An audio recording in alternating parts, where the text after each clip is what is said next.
Welcome back to Left Anchor. I'm Alexi the Greek. And I'm Ryan Cooper. Today we are welcoming to the podcast Professor Rob Larson, who teaches economics at Tacoma Community College in Washington, if I'm not mistaken. And we are having him on to discuss his book, Mastering the Universe. Quite an extensive subtitle. As a subtitle connoisseur / I always forget to read it in the introduction, but the subtitle is The Obscene Wealth of the Ruling Class, What They Do with Their Money, and Why You Should Hate Them Even More. As far as subtitles go, it's a snappy one. I like it. I like that, you're sort of presupposing your audience a little bit, to say, like, why you should hate them. Okay, we're making an argument how you should hate them even more. It's like, I'm picking this up as a dedicated ruling class hater, and I'm going to learn why. No wonder I liked it so much. I'm the target audience. Yeah, I hope that people will read it in a playful manner. This I will say, up top that this is not, despite Rob being an economist and economics professor, this is not Paul Samuelson's economics textbook type of writing. This is lively. This is interesting. This has even curse words in it. Don't tell your mother. Yeah, it's PG-13, It's accessible and playful, more fun than the usual economics, but it's for everyone. That's right. Yeah. I appreciate it. So to kick us off here, we're talking about the ruling class, and basically we're talking in that context, basically the people that own all of the things, or mostly all of the things. And so, tell us about inequality and why, you go into it a little bit in the book, but why you're focusing on wealth inequality versus income inequality and what that means. Oh, sure. That's a great question to start with. Yeah. Before we get into like the insane pleasure yachts and stuff, like it deserves to take a moment to look at the actual like figures and the amount of money that we're talking about here. And it is true. Like in the book, I do focus more on wealth rather than income. So, for people who don't live in the world of investing, income is a flow. Wealth is like a pool. You earn income and it pools into your wealth. If you have a lot of debt, we count that as negative wealth. Which one of these important measures you use to evaluate, the economy and chop it up into pieces, is a subjective thing. You can make a case for different bits. It is a lot easier to use income inequality data just because that information is always more easily available and it's more detailed and it goes back farther in history.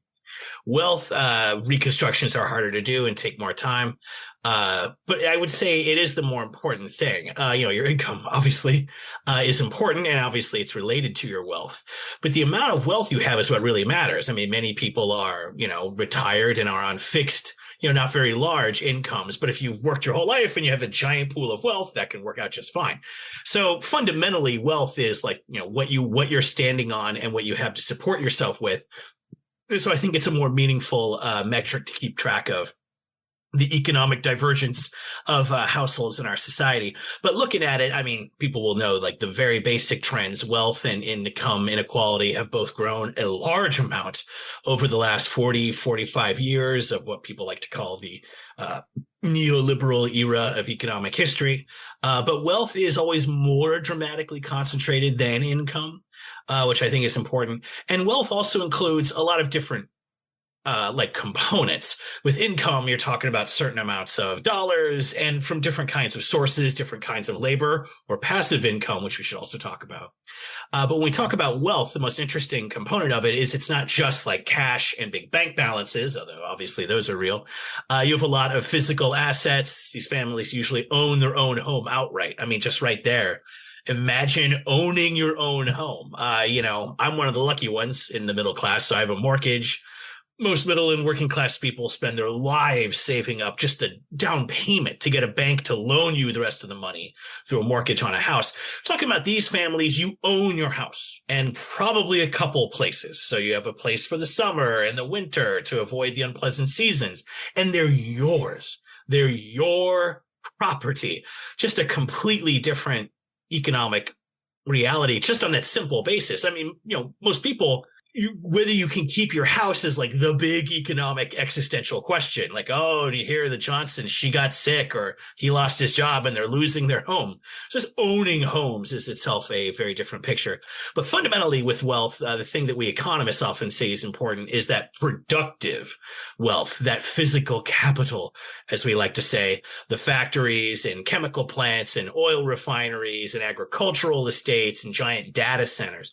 Those things are those are wealth. Those are assets you can buy.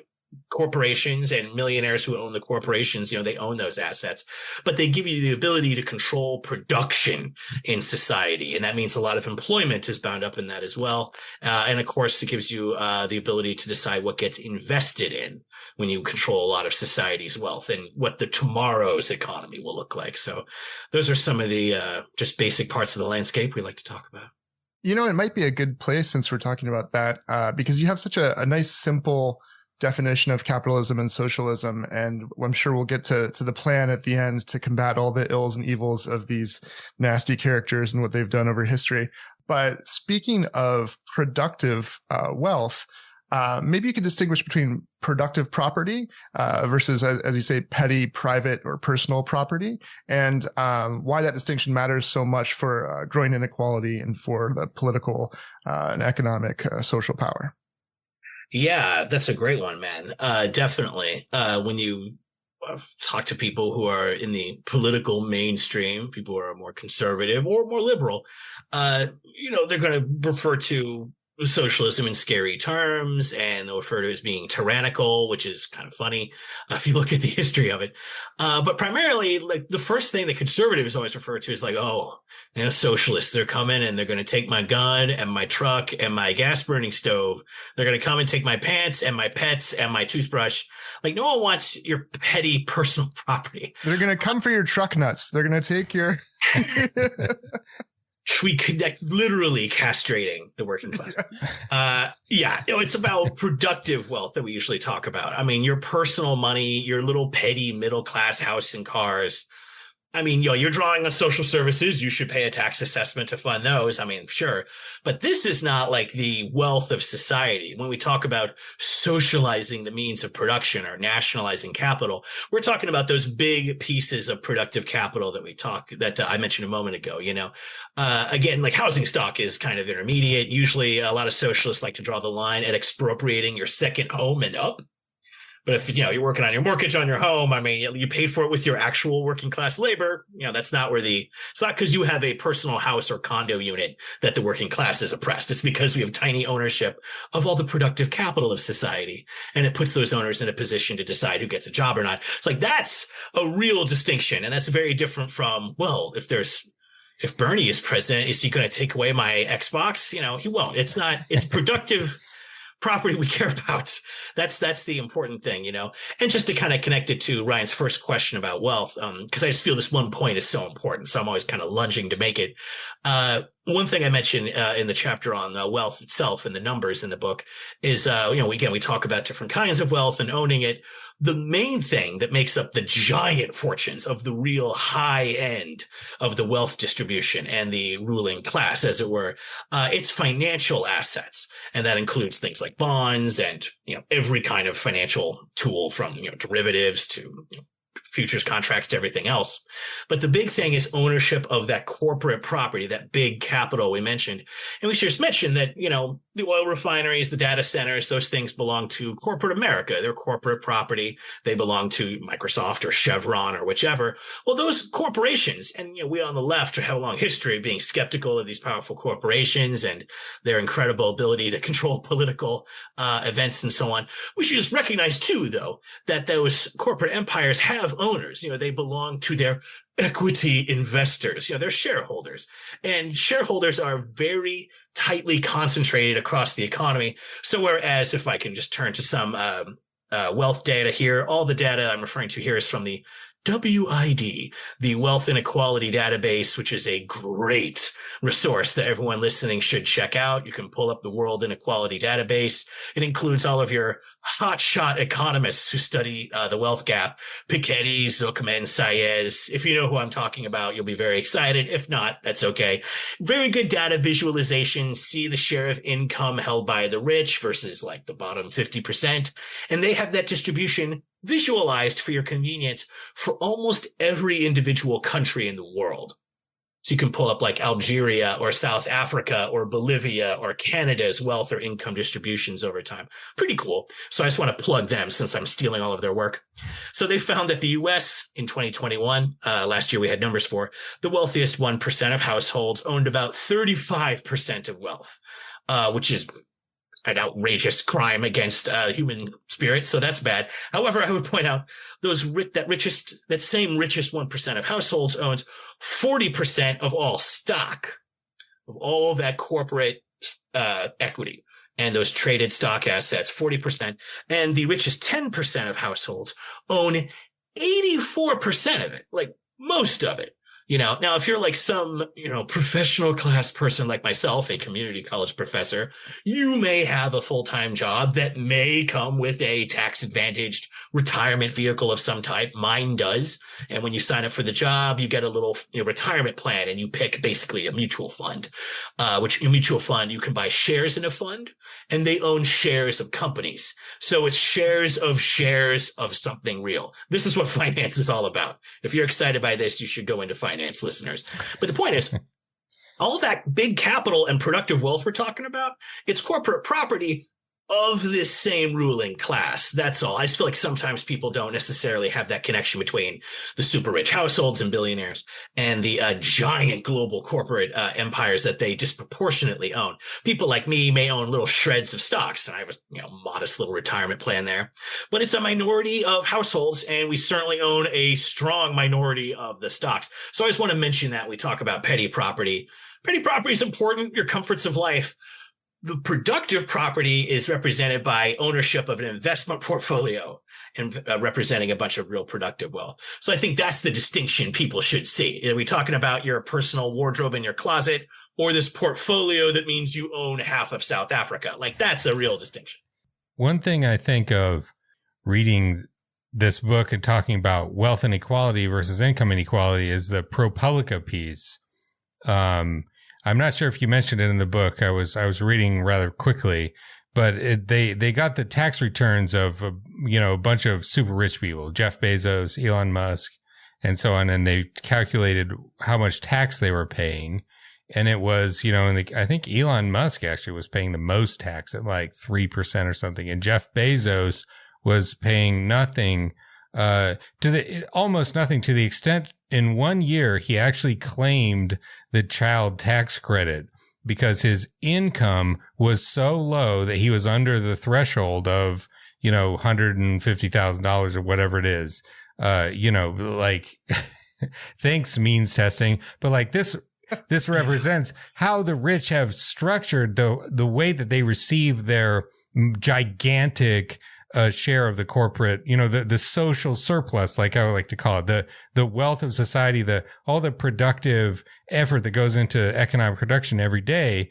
They don't take it in income, quote unquote. They take it in stocks and options and dividends and so on, this big pile of assets. And then they borrow against the volume of those assets so that they can get the income, the cash money in hand to go and rent, yachts and strippers and mansions and whatever else the things that they might want to have, and so in that way, if you could, especially in the American context, there's the step up basis, basically like if you give those assets to your children, they don't have to pay taxes on how they've appreciated over the lifetime that you've owned them. They just get basically a gimme, and they would have to pay taxes only on the value of when they receive them now. And so that delta, that however much those things have appreciated over your lifetime of several decades, one would hope, if you're a rich person, that's just totally untaxed. And, it's just like wealth and income are sort of important, the sort of conceptual categories, but you see how they play with these definitions in the legal system to advantage themselves. And at the end of the day, all it is like getting as much for yourself, giving as little as possible to the government, and giving as much as possible to yourself and to your progeny. And the way, like, they've just rigged the system to a preposterous degree. Yeah, it's pretty stunning. It is true to see like the amount of social infrastructure that goes into sheltering this money for them. Like those tax returns on those like brand name billionaires are pretty stunning. Yeah, low enough taxable income that you can claim, tax exemptions intended for like blue collar people and single mothers and stuff like that. That's showing that your actual giant regular income to sustain your giant lifestyle, Jeff Bezos's gigantic yacht and so forth, shows it's got, hyper tax advantage status because it wasn't those tax levels weren't envisaged as taxes on people's loans against their giant capital assets. Yeah, and then your ability to pass it on with that single tax blow is another amazing part of it. I just always think of those Panama Papers and the related big disclosures about it's just an enormous amount of legal infrastructure that exists to just shield some rich douchebag's huge fortune from whatever tax jurisdiction he technically inhabits or, where his main residence is theoretically located. It's pretty amazing to see that stuff. I mean, by now, I mentioned this briefly in the book. We're very familiar with how much corporate entities and their wealthy, equity owners can massage government policy in this way. I talk a little bit about Citizens United and the famous Supreme Court case that eventuated that.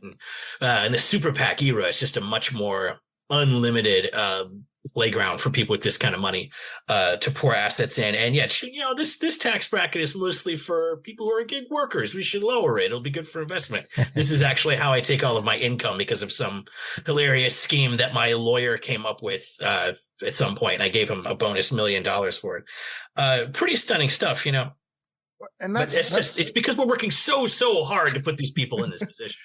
Yeah, I mean, the amount of money they have, not just for lobbyists, for accountants and lawyers to further and further twist things in their favor, makes it even more important to kind of suss out policy proposals from, aspiring presidential candidates, like the recent idea that Harris was pushing about tips. And, at first blush, it seems like maybe that's designed for, servers or something. And actually it turns out that would really help hedge fund owners, right? Like there's like a loophole how they could basically get away with, charging their services, as a form of tip.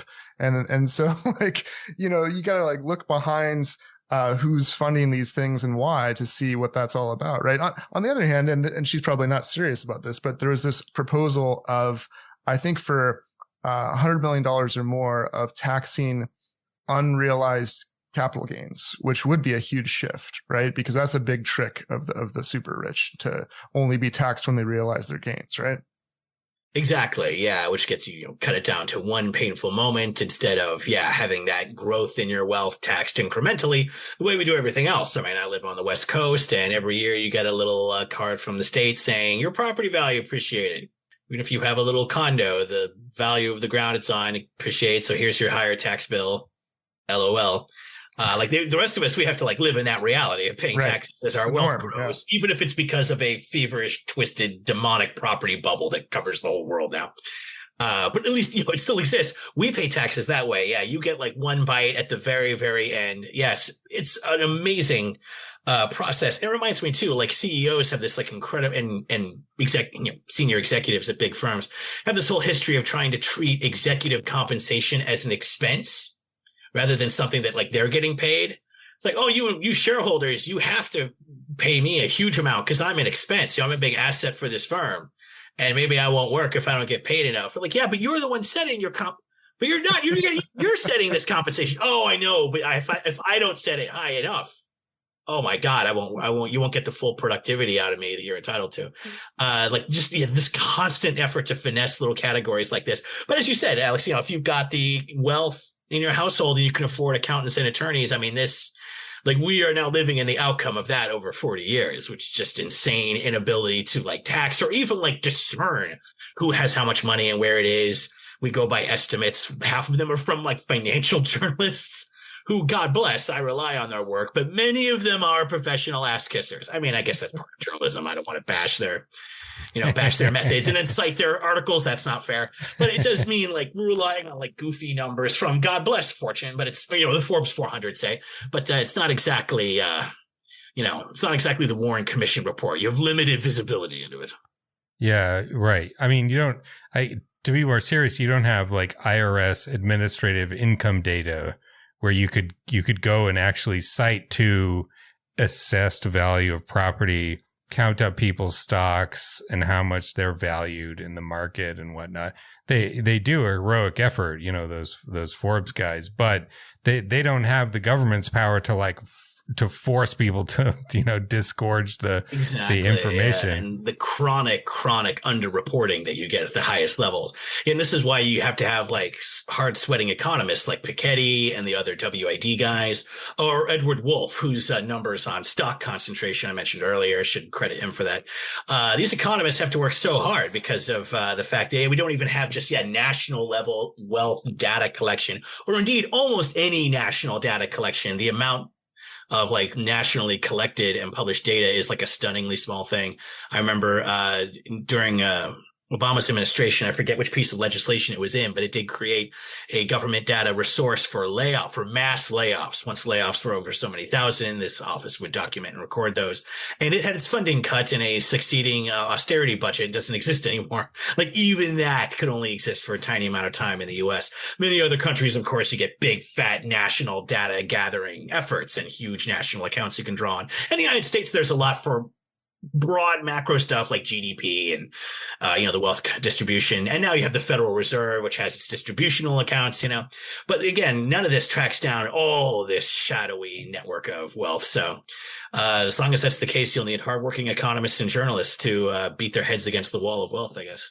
Well, your book does a good job of providing a lot of data and a lot of numbers that I think help, as you say, make more real for people just the extravagant, the vast wealth we're talking about here with the super rich.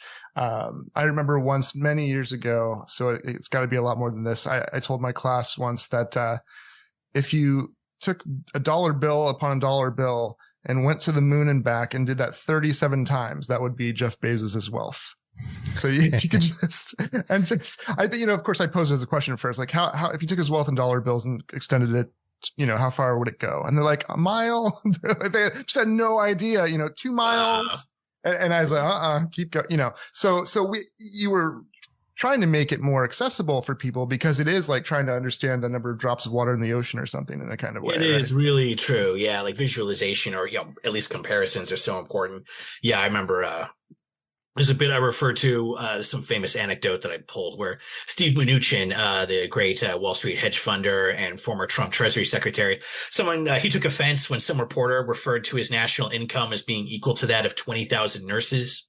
A powerful moment. He didn't care for that. He took umbrage at that comparison. So, that journalist was being rude. Obviously, that's not nice. I like to mention, like the fancier yachts, like Bezos's yacht, which is, I think a $200 million one, if I recall correctly. It's in that neighborhood. Like $200 million is enough to build a couple hospitals. And these things are like marble-filled pleasure orgy boats. Like these things, we're putting so much resources into things. Once they're made, you can't unmake them. The resources are in there. I don't know, Rob. Hospitals are important, but Dan Snyder's yacht that has an IMAX theater in it sounds like on net more valuable to society. I mean, yeah, we can't really measure his joy in that experience, can we? Let's be honest. That's a great point, Alex. Yeah. I mean, you need to recover from your spinal injury. Why not do it while watching Batman Fuck 'Em Up 5 on the IMAX screen? Like I don't know what the new Batman movie is. Maybe that's why we got these space programs. They watched Interstellar on their yacht in IMAX and then felt like they had to have their own little toy, actual. That's probably what happened. But I do love that IMAX theater on a yacht. If you've been in an IMAX theater, I mean, there's gigantic spaces with very fancy machinery in there. And I remember that specific case. I do mention it in the book. In the end, the yacht, when they're laying down the yacht and they're constructing it, the actual workforce, they ended up building the theater first and building the yacht around it, which I always thought was interesting. Like, this is what we're forcing on the working class because we won't tax these. It's amazing what we could do if we put our minds to it collectively, right? Yeah, it might be dumb, but it will be amazing. No, but I think it's so important that the debauchery and the obscenity that you get into is not just entertaining. It is entertaining, but it's also when we were talking about the transparency problem and the problem of realizing what's going on, like there's a relationship between the need to not get taxed and to grow their wealth and like investing in art that then gets, as you say, stored in warehouses a way that no one, not even them, get to see this beautiful art.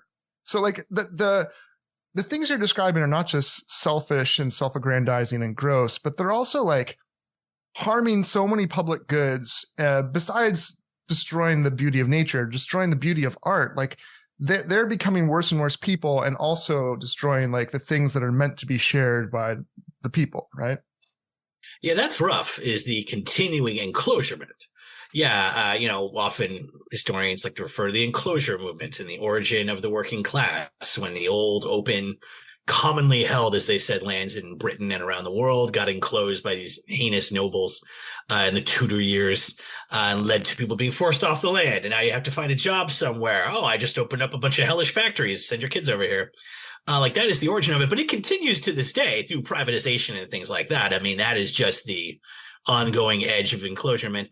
And yeah, we have a number of cases like those. They're just like tough to read about. I forget which Picasso piece it is, but it's one of the prominent ones. In addition to movies, I don't know anything about art, but it's a famous piece, and it got bought at a Sotheby's auction from an anonymous online buyer, and then disappeared. It's not any collection that's been announced. It's not any museum collection, obviously. And everyone in the art world is like, yeah, it's probably in a Freeport. Probably in a low tax, low disclosure, fancy storage facility for wealthy people, sports cars, dry docked yachts, and physical assets like, fancy jewelry, historical artifacts, and of course, things like priceless paintings. And you put them in a nice climate controlled, one of those vertical door storage configurations there. And it'll be very safe there from deteriorating or being viewed by anyone ever. Yeah, it's pretty ugly. It means someone saw it not even as something that deserved to decorate like the room where they wash their nuts. This is just a financial. This is just a bond I bought. Or in the garage where they wash their truck nuts. I don't know why I just wanted to say truck nuts again. It's just, if it comes up, it comes up. But that is, that's kind of the most annoying one because it's not even being viewed even by the shitty billionaires. Not even private enjoyment. Not even private enjoyment, which is probably less appreciative of it anyway, but like not even that minimal. It's maybe we should encourage them to buy the stupid like monkey NFT fake art stuff that they were getting into. That's the thing. These guys they have art advisors, so they know like what's important. So they know to only buy like art that means something to somebody. When they look at those NFTs, they're like, well, I'm not buying a bunch of useless shit. Like it's ugly. It's not even, I can't even touch it. It's nothing. They have more common sense than some of the investors did in those markets. But it's rough when they even buy the art and use it. I have a couple bits again in the book about famous art ending up on yachts. These are great pieces that would broadly be, you'd hope would be in a nice, safe display environment for the public to view in an orderly manner. But these things are hanging in someone's kitchen. And so like they get hit with like bits of food or literally champagne corks. Not Larry else. What was his name? Steve Wynn, the Las Vegas casino magnate billionaire, famously put his elbow, I think, through a Picasso one time. Like these things, they're not safe. They're being kept by some rich person's home. They have a couple of yacht designers I quote in the book, and they talk about, again, I can't remember the names of these artist pieces. Someone who knows anything about art will read this and be even more horrified. Like Basquiat, there's Oh yeah, and things that are just completely outside my understanding, but very famously regarded artists. And we're taking a piece and like, well, it won't really fit in my yacht salon. Oh, that's the Rothko. They turned the Rothko. They turned it like horizontal. So yeah, they flipped it. Like they rotated it so it would fit properly next to like the jet skis and the massage table and the blowjob machine. So you put that on the wall there. Very nice. But it's not like you put it on a side. It'd be great if it was like just like a photoreal, just a representative painting, and you tipped like a portrait on the side. Well, it fits now. There are other cases where like they cut pieces of art down to make them fit. Like it's just brutal if you have any respect at all for physical art artifacts. It's rough to read about in parts, I won't lie. And it fits into a theme where like not only do they not appreciate the value that they had nothing to do with creating, but then they also get habituated because of how many servants take care of their every need. Tell the spoon story, the spoon being dropped on the floor, because this is indicative of the kind of people that they're kind of forced to become because of the fact that they have all these sycophants and because all of their needs are met in these ridiculous, luxurious ways all the time, that they can't handle any kind of conflict or inconvenience at all. And that's just, they're becoming terrible, miserable people, really. There's a case to be made for that. Yeah. So the spoon story, I assume that's I forget. Do you remember where the guy drops, he's like on I don't know if he's at a resort where he drops a spoon. Yeah, one of our wealthy subjects, he's at a resort, as I recall. And he's like by the pool eating melon from a bowl. Very lovely. And he drops his little melon spoon. And he says, as he recounts the episode, of course, quoted in the book, I'm paraphrasing here, but he says, before I could bend over to reach it up, a member of the staff was there with 3 different size spoons for me to choose from. Like that's a good one. And it really is like, I always say this to people, you can like go on YouTube and watch a tour of a gigantic mansion or a huge penthouse or an insanely expensive yacht. What you're going to see there is the physical capital. You're going to see how cool it is. Look at this view, look at this TV, look at these stairs. And they're very beautiful and expensive because they reflect the working class labor of the world. But what you don't see is the people you actually need if you're going to live in those places and like have them be livable environments. Like they're bigger than you could ever clean if you were going to clean. Like you need staff. I always tell people it's a very different reality. Again, we mentioned, owning versus, having to maintain your residence. That's one big difference. But a huge one is not just having staff. Lots of people have businesses and have little staff members. This is household staff and, like someone you hire to come by and clean every other week. Like lots of middle class people manage that, especially in retirement or something. Talking here about people you are live-in staff who do things for you. Someone drives you. You have what they call a household manager now. You don't want to call it a butler. That's very old world. That's stuffy Downton Abbey stuff. We have nothing to do with it. My household manager, however, called me recently. And there are people who are, keeping track of everything for you, paying your giant bills, not your mortgage, of course, but your large household expenses for your huge estate, your credit card bills that come and so forth. You have someone handling that. One thing I refer to specific, or just one accounting of this I really like was from Frank Rich's book from a couple of years ago. He wrote it right before the finance crisis. So it's a bit of a sweet, naive book. But Frank Rich is a great, financial journalist. People have been reading his work for years. And I just like this little bit. He's referring to an academy in New York where people go to train and get the skills to be a household staff member in a like wealthy household. And he refers to here, he says, most of all, the students learn never to judge their employers, whom they call principals. If a principal wants to feed her Shih Tzu braised beef tenderloin steaks every night, the butler should serve it up with a smile. If the principal is in Palm Beach and wants to send his jet to New York to pick up a bottle of Chateau Latour from his Southampton cellar, the butler makes it happen, no questions asked. Like, it's just a completely different reality where you have like this many people, like people living with you and serving you. Like, why would you not just become like a completely helpless, pampered little freak, which of course is what occurs. I mean, people get used to never doing anything for themselves. And there's other aspects of this too, like never being criticized, which I think people underappreciate what that does to the rich and powerful psyche.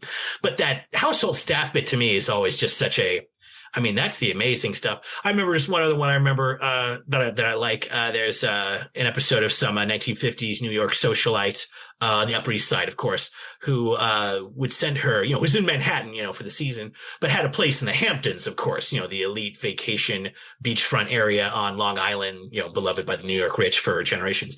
And she would send her butler from Manhattan to, their place in the Hamptons every week to dig up soil for her Pekingese peaches to poop on, because he prefers the soil there.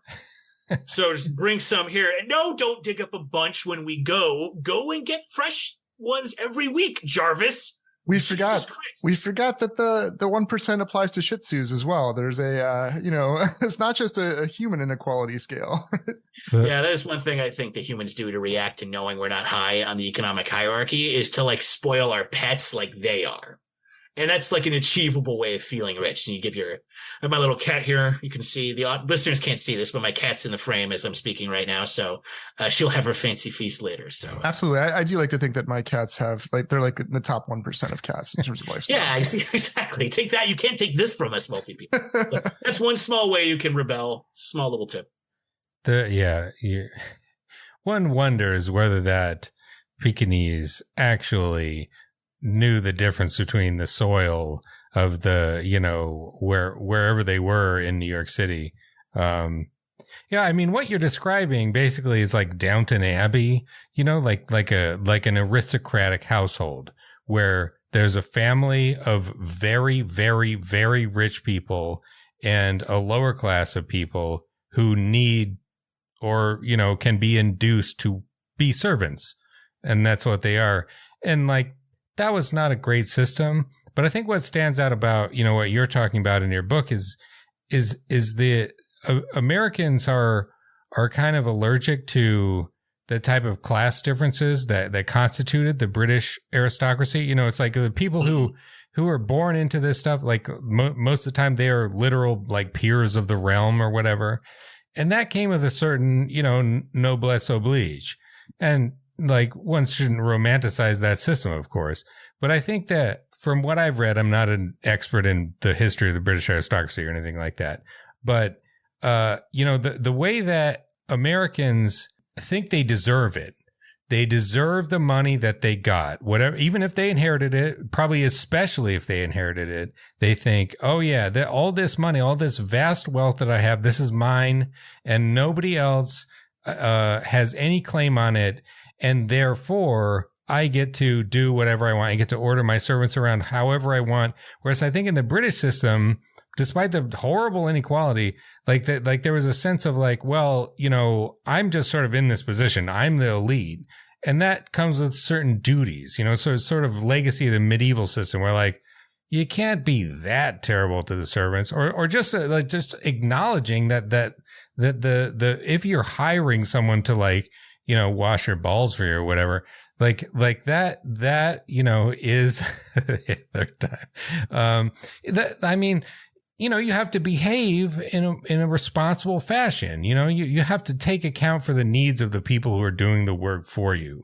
And whereas now it's like absolutely fucking absurd tasks like, having your butler drive 6 hours to go pick up some dirt so your dog can take a shit. It strikes me as more common. I don't know. I mean, I haven't done any studies on this, but I think that American aristocrats is what they are. The sort of unshakable permanent ruling class, absent, massive economic transformation. They're like aristocrats who think they aren't aristocrats. They think they're self-made bootstrapping entrepreneurs. And so they get to push people around however they want. And it makes them even more sick than, Lord Baron von Palmerston on Higgins or whatever the fuck. Yeah, I would definitely agree with that. Like, it is worse. Like, it was, you look back at, the upstairs, downstairs, Downton Abbey era, and, like, it is, like, hideous. It's, like, the most grotesque entitlement you can have is when people are born into it, who are, I gotta say, literally entitled. And I am using literally correctly. You actually are entitled, like you have the title of the Baroness of friggin' Pizzly-Wiggles or whatever the hell it is in Central Britain or something. It's true. Like then though, at least there was this noblesse oblige. Like you have obligations. You're supposed to be providing employment, sure, but like also like it's this whole like idea that like you're living the fine life because only a few people can afford it because it's pre-capitalism for most of this era, and only a few people can live a fine life and have art and learn French and read, learn to friggin' read and stuff like that. Whereas now these people have whatever the opposite of a sense of obligation is what these people have. And when you feel something like that, you make a foundation and you put your big fat dumb name on it and you go, it's hooray for me, the Professor Rob, I saved all you penniless Africans from AIDS Foundation. And we can get into the philanthropy if we wish. But like that is like the way that these guys burnish their reputations. I mean, certainly for everyone else, but for themselves too. Like a lot of these people, when you like look at their biographies, I talked a lot about this in Bit Tyrants, my last book, specifically on the tech people. Like they're aware that there's a certain amount they deserve, and it's not $30 billion. And so you make a foundation and it makes you look better while the government's antitrusting you, which is important. And also you could say, that's mainly what I do is helping people. And it does work. If you look at the Wikipedia biographies for Bill Gates, Rockefeller, you name it, it's businessmen and philanthropists. Like the main thing they did was just giving money. It works to make them look good. It's not necessarily a good use of our resources. I should be clear. Oh no, it's demonic. I should be clear. It works to like make them look and feel better. It destroys the world, of course, around us. Yes, that is accurate. But it is amazing, because it means that today's aristocrats are like significantly worse than even the landed gentry historic aristocrats, or even people depicted in the joke, the aristocrats. That's the level that has been reached by today's billionaires. It's funny though, because if you go back to British aristocracy or to ancient Greece, you kind of said it, both of you, but there was this sense that like the inferiors who were meant to serve and then the people that were meant to rule were situated thus so that those who were meant to rule could actually serve the common good and had that charge, that duty that they would then spend their leisure time figuring out how to do properly, right? And they would philosophize and they would come up with, laws that they thought would be just and good and so forth. And then we've got the worst of both worlds, right? Like that, the absence of that kind of sense of duty and even I guess the only time, like you say, where it looks like they seemingly are looking out for the common good is their private philanthropy, which is totally self-serving financially and in terms of the reputation and actually disastrous for the common good. But maybe we should shift to some of the solutions here, because I think we're juxtaposing these private individuals who are lionized and debauched and all these things. And it's been this way for so long. How do we reverse that course? I mean, we've talked about feudalism. Some people think maybe this is neo-feudalism. What's your analysis in the book about the path to reverse this kind of inequality and change the ruling class to rule by the people? I suppose, small question. Yeah, I know the answers to all these questions. I mean, there's a lot that we can see would work because it worked historically, which is a good start. Like, we did have for many years in the past a New Deal, Great Society period that, did accomplish a lot. It had like reforms that are not necessarily reformist, like little gestures and crumbs to keep the working class from rebelling, but reforms that make it easier, or not necessarily easier, but kind of prepare the way for more like real activism or organization. So things like, take something obvious like the National Labor Relations Act that creates the NLRB that they're always trying to get rid of these days, but gives workers plenty of limited and boss favoring tools as well, but several real allowances that any, union, local or union organizer will tell you are incredibly important. I'm my union locals council rep, so I can tell you these things really matter. And things like the minimum wage and the Civil Rights Act and Voting Rights Act, like lots of real achievements there that are like very positive and very constructive for us. But at the same time, I would say like those things also left the main thing intact, which is private ownership of resources and capital. So for like it's at the broadest level, how we try to deal with or begin to address getting out of this kind of condition that we're in with incredible wealth in the US, certainly, and globally. And just no one can have any of it except the already spoiledest, completely deluded ruling class goons. I mean, there's things that worked historically. We got those gains historically through a big fat labor movement. Reagan and Clinton really killed labor in the U.S., along with a million decisions by corporate investment boards, the ruling class of capital, people who decide we're going to close down all the factories in this country and put them in this country, unless you give us 50 prizes. Like that's like a major change, and that kind of hurt labor enormously, giving capital global mobility, but certainly not labor. We can't have you foreigners coming in here and doing jobs. We're just going to bitch about there not being any workers. No one wants to work anymore. We will work, senor. Foreign people.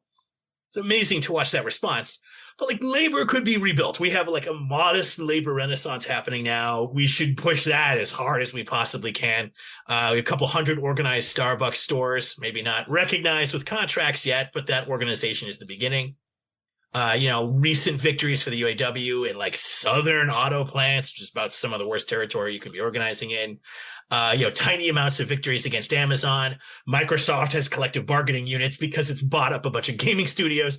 These things like are existing, and you still have a lot of organization in some sectors, like in the railroads and construction, the public sector where I work. So these things exist. That's important. We should try to get back to where we were at least before, when union density peaked in 1953 at around a third of the workforce under collective bargaining agreements. Be great to get back to those days and indeed exceed them. We also need something that goes beyond just, organizing for better pay and vacation days and health insurance, as important as that stuff obviously is. And that's where it's great to get actual like socialist, nationally visible political representation, which, I can only tell young people trying to help move socialism forward today, if you think this is a terrible era, you should have tried before 2016. Like, oh, socialists, what have you done since the Berlin Wall fell? Just like aging boomer instant put downs, ignoring anything you say after that, no matter how popular your socialist ideas are, from reforms like Medicare for all the way up to like much more broad measures.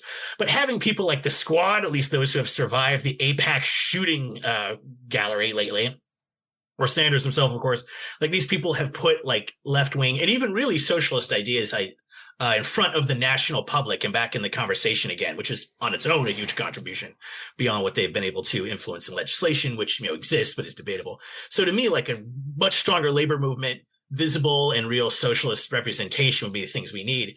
But to me, the real thing that we would want to do this time that never happened before is expropriation of capital is all it is. And I would say that's where the liberal or social democracy line is drawn, between that and like democratic socialism or like real more radical ideas. Fundamentally, the New Deal and Great Society in the US and the big social democratic welfare states, which went well beyond what we did in Northern and Western Europe. Real achievements there. People don't want to give up their national health insurance. I wish we had gotten it, so like real valuable things there that people love, but they left with a few exceptions, like other than health, specifically transportation and energy in a few countries. Other than those, and things like ports, other than those, private property remained private property. Might be regulated a lot during that period, a lot higher taxes, no doubt, but it's your oil refinery. It's your giant tractor plant. It's your huge agricultural estate. Most of the time, antitrust doesn't require you to break it up just because you're big. You have to be proven to be monopolizing. It's a lot more specific. I've been writing about all these antitrust cases on tech for Jacobin. It's interesting. Fingers crossed. Google's a monopolist. That's what happened with Microsoft.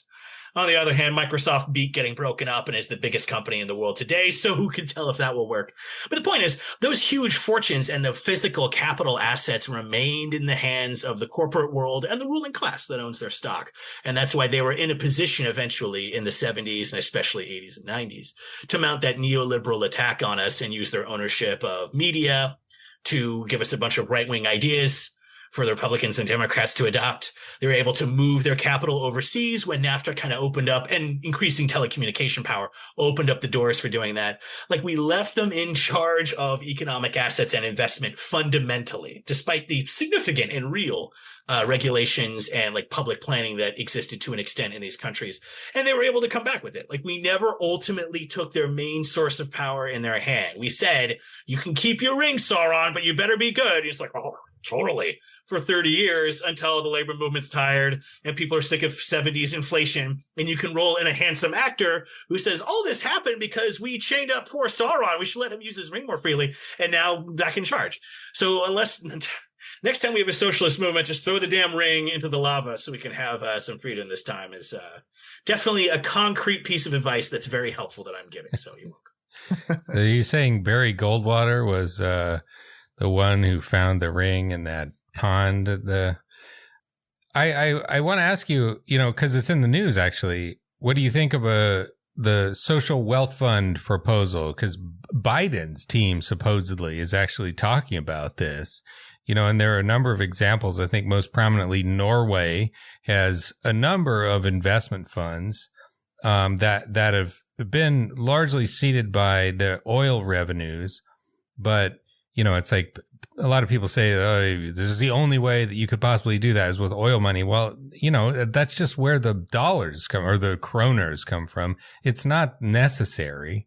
They could come from anywhere. They could come from taxes. I missed this, Ryan. What was the actual proposal, or what was the discussion? I don't think there's any details that I've seen yet, but they're basically talking about putting up putting together a sovereign wealth fund, not a social wealth fund in the sense that it would be paying dividends to the population, in like Matt Bernick's sense, but basically just trying to build up a government-owned portfolio of assets, which it's interesting in the sense that like that would be an incredibly radical proposal as you're talking about, because you're talking about nationalizing the means of production.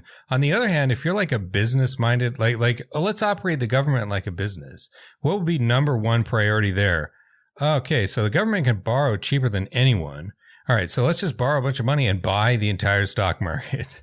And it's even more compelling when you look at, it's like, okay, well, who's going to allocate the capital? Well, look at who owns a huge and increasing chunk of the stock market. Now it's index funds who don't explicitly, by definition, allocate shit. They just buy a representative fraction of the market, and then they collect the capital income that you're talking about in your whole book on behalf of by definition, idle rentier investors who don't even know what they're invested in, let alone manage it. They don't even know what it is. Yeah. Who wants to look into their fund? I mean, I've got a retirement account. Those fund documents are some boring shit. I'm an economist and I can barely if you're someone with wealth, you're going to have a huge amount of those things. That's a great question. Yeah, sovereign wealth fund. I mean, that would be a really interesting idea for the United States. It's also kind of funny for a country with gigantic national debt to have a sovereign wealth fund like that, because we backed away from taxing the wealth of the country, let them hide everything in Ireland and Panama and stuff. So it is kind of goofy, but it's something we could definitely do. I mean, that's absolutely true. Like countries like Norway, or I always like the example of Kuwait, which has a population about half of that of Florida and has a sovereign wealth fund with almost $1 trillion of assets. It's $980 billion last time I saw something on it in the New York Times. Just a stunning amount of money there. That would be a great thing. I mean, I'd be very enthusiastic about that. And in Kuwait or Norway, of course, it comes from the same thing. It's nationalized ownership of oil, and we put a large majority of the profitability from that operation into the capitalization of the sovereign wealth fund. Fantastic. What I do in the United States, we do have a lot of oil and especially gas being produced and exported now. Looks like that's a possibility. The thing I would say is, all of today's tech empires come from the internet, the original advent of the internet, which was completely paid for by our parents' generation's tax dollars. We should nationalize all patent royalties that are collected involving technology. Like that would be a great way to capitalize our SWF, I would say. Like the very first thing, like what does our country have that the world needs and that our whole destiny is wrapped up in? In Kuwait, it's fossil fuels. Here, it's all tech and information knowledge based, but that stuff is real enough. I mean, they're real inventions that create real income flows. It's like that. My first thought would be, I guess, sovereign wealth fund, fill it with platform profits and patent monopoly proceeds. I think that would be a very strong proposal. I hope that maybe we'll hear something about that from that Kamala Harris, but I don't know. Rob, what are a few more examples? Because expropriating the expropriators, I'm on board, and I actually love the idea how you simplify. Like, there's so many internecine battles on the left between like, what does working class actually refer to? What's the PMC? What's all this? And you're just like, look, okay, there's the ownership class, the people that own things, and then there's the people that work for a living and survive because they're wage laborers or they're salaried or whatever. And then fundamentally, like, you can have all kinds of social democratic or socialist policies, but a core part has to be expropriating the expropriators. And that would include like nationalizing public utilities, public goods. Like, what would some things be to start that? You've named a few, but like nationalizing Twitter, nationalizing, like, what would it all be nationalizing, or like what would the means of expropriation be? Taxation for some of it, nationalizing companies for like, how would you think through like the approach? Because we're a long way off of doing that for all we need to do it with, right? So how would you think through what would maybe be more popular, or what would be good to start for that? Yeah, that's a great question. And I appreciate that you enjoyed the treatment on the class issue, which is, something that's very, very fraught. Just referring to divisions that people try to play up within the working class of big, wealthy, developed countries that have $24 trillion GDPs. Some of the workers will be like quite prosperous and wealthy even, especially if you have a fancy degree that makes your labor scarce. Ooh, you've made yourself a commodity. And of course, aren't we all constantly encouraged to see ourselves as building up our brand and marketing ourselves? You're a hot commodity. As long as I'm a commodity that's popular, I guess it's okay that I'm an object. I mean, that's as long as it's sought after, that's cool. That's the thing I say in that section. Like if you could be a fancy software, blue and white, I'll just say this, blue and white collar, there's real differences there. Sure. White collar, your job is more comfortable, it's safer, you get more respect on the job to a point, like that's real too. Work in an air-conditioned office environment instead of some mile-tall cell phone tower. You got to work remotely during the pandemic, most likely. Yeah, exactly. That's important. That was a big point where people started saying, well, half of people get to work at home. And then the working class, you're essential. Not essential to where you get health insurance, but essential to where you have to let people cough directly onto your eyeballs. Be sacrificed for the common good. Yeah. Yes, exactly. So essential that you're the first row of recruits going into this war front we have here. But I just said, like, fundamentally, these people have one thing in common, that they share the threat of a pink slip. Like the moment that their employer decides they're not profitable, you will be disposed of. If the last 30 years have taught America anything, it's that they are considered disposable by the corporate world if conditions reach that point. So I'm glad you enjoyed that part. Like LitHub excerpted that little bit. I guess they were interested in it too. So clearly there's like people are thinking about this. But then, like, how do we like deal with this final step? I mean, when you're looking at the really big property here, I mean, this is America. People are wary of big governments and government overreach. The country was founded with a, very weak constitution for the government economically. It's like Police Chief Wiggum says, the law is powerless to help you, not hurt you. Like that really is the United States. If you go on strike, we will bring in the National Guard and just break your little face. Like we will do it. But if some corporation buys your town and buys the water in it and you can't have any, well, I mean, that's an investment. The government's powerless to limit, a rightful property holder there. So I think the first thing to realize is like today's capitalism, we're talking about just giants, just gigantic firms, billionaires. These people really do tower over us. And we'd be better to have this kind of power in some entity that we can control. This is how I try to condition easily spooked Americans into accepting the possibility of nationalizing an industry, But fundamentally, like, what does that mean? Like a lot of socialists and a lot of Americans, I think an experimental attitude is right. I think it depends on how these movements develop. And, we should have an experimental attitude, and, these are big, risky decisions, so that can be hard to accept at times. But I think it's very difficult in advance to say, a labor movement and then a referendum and then the sit-down strike and then the new constitution. Like, how do you know what the steps are going to be? I think broadly, you see like a much more organized and militant labor force that's capable of real actions, large scale, like nationally visible part of the national conversation, left-wing political representation. And you can talk about having some like large bill to nationalize, physical capital above a certain value, like over $5 million or wherever you want to draw the line, you haggle that stuff out. But no matter what, like no legal change will bring about like the revolution in society that this would happen. Like the first thing that happens is people try to kill the bill. People will refuse to enforce, the courts will try to kill it. The Congress will refuse to enforce it. The military will try to stop you from doing it. People in power always eventually react with violence when you try to take their power or even just some of their wealth away. So sooner or later, it's going to come down to serious thing. And the thing I always refer to here is like sit down strikes. It's not just you're on strike, you're sitting in the Capitol. Like we could just, because it puts people thinking too, just sitting there like, why don't we just run that? The boss doesn't know anything. He's tweeting all the time. Like we know what goes on here. We should run this stupid place. It makes sense. Like a general sit down strike, like is the kind of like large, decisive, social power demonstrating action that is, as you guys said, very far off in the future, sadly, at this stage. But like that is the kind of thing you can envision, like a real transition between corporate oligopoly and financialization dominating the American political economy and transitioning to something where you have, nationally owned or publicly owned property. Maybe it doesn't all have to be nationalized. Maybe some industries that turns out to be adequate if we just have like the factory workers sit down and they declare a collective and we just socialize it without nationalizing it. Right. I'm not trying to dance around nationalization. It's inevitably going to be part of this story, but it doesn't have to be the only thing is put, the department of such and such in charge of it.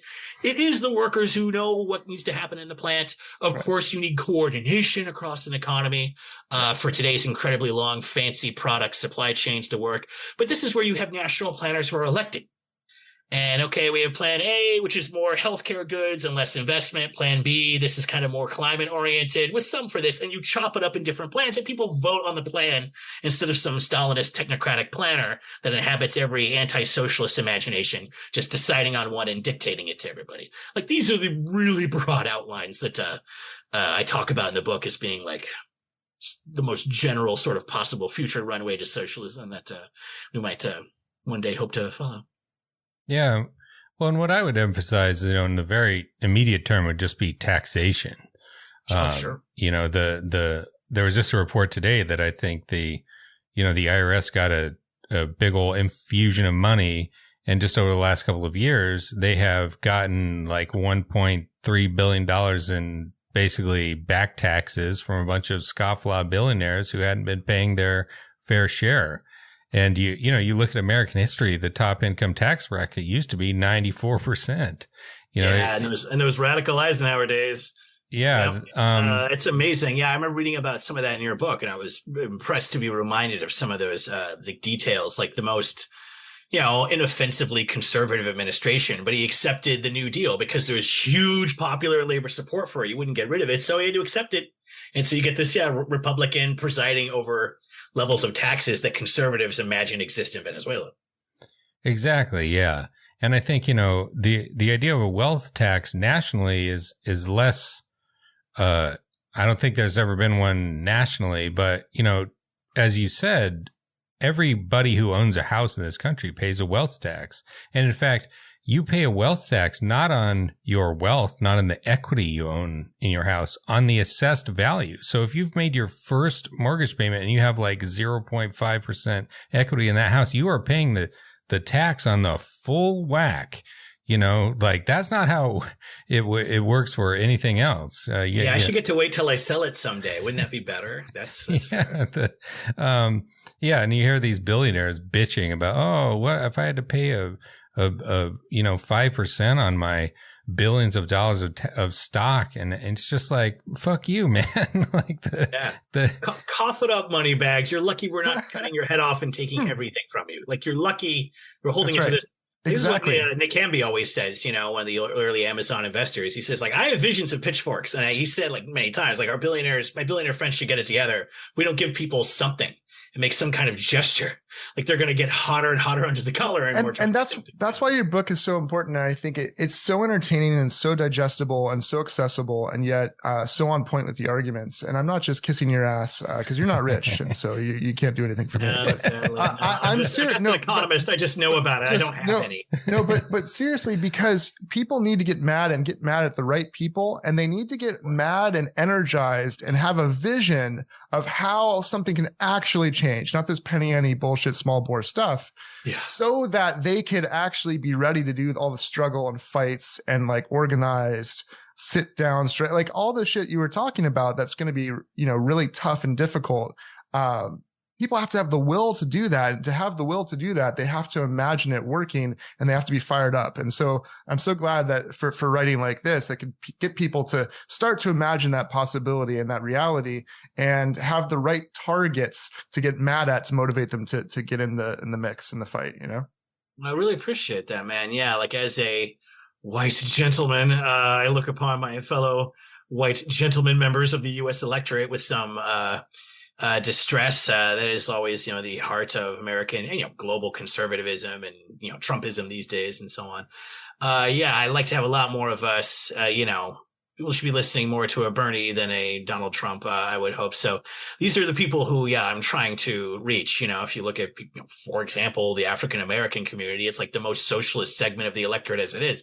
So I think it's really certain of us who have certain complexions, who we most like need to be trying to reach. And so, yeah, when I write this stuff, and this is the only thing I'd say to my fellow socialist writers is, write it for the person on the street. If you can't hand it to someone in the subway and know they're going to understand it, and I mean, academic writing is important. Research is great. I'm not trying to bash that. When you're doing writing, you expect for people to read, like if it's not written in a, some vernacular that's at least non-academic, it gets rough. So I don't know. Yeah, I aspire to do that. I hope that, we can have more of that in the future. Thank you, man. I appreciate it. Yeah, I'm in great company with you and Ryan. Actually, Ryan also is in that same vein, punchy, to the point, funny, and spot on. Yeah.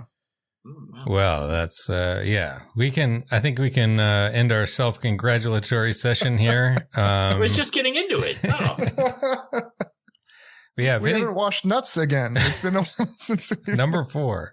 Yeah, if anything gives me hope, it's the fact that Elon Musk used to be such a, just hero in pop culture that he was referenced in Star Trek in the same breath as Zefram Cochrane. And now he is a Nazi piece of shit and well known as such.